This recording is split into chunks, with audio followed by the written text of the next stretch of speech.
G'day viewers and welcome to another DIY video. This is just a short update video to show you the upgrades that I made to my jerry can hack.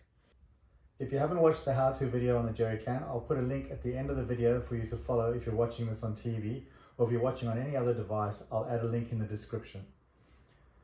The first thing that I did was attach the switch to the jerry can. I used some Velcro with a sticky back and attached to the front of the jerry can here. This allows me to detach the switch if I need to get better access for some reason or other. The reason I attached it to the front of the jerry can in this position is for access.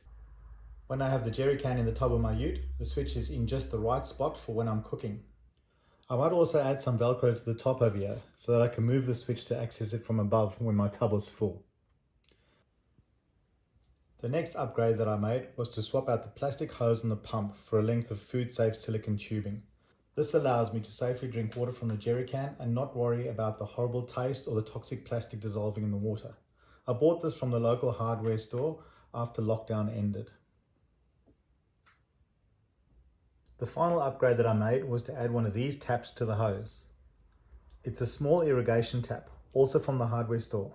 It allows me to pour water slowly or quickly, just by turning the tap on or off, depending on how much water I need or what I need to fill.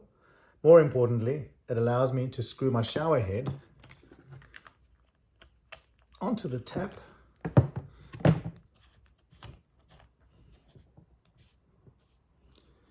and I can still use the pump for what it was originally designed.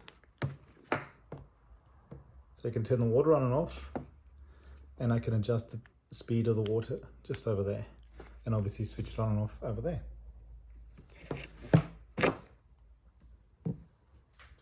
What other mods would you consider for your water jerry can hack? Let me know in the comments below. And don't forget to like the video and subscribe to the channel for more camping trip DIY and gear review videos. Thanks for watching.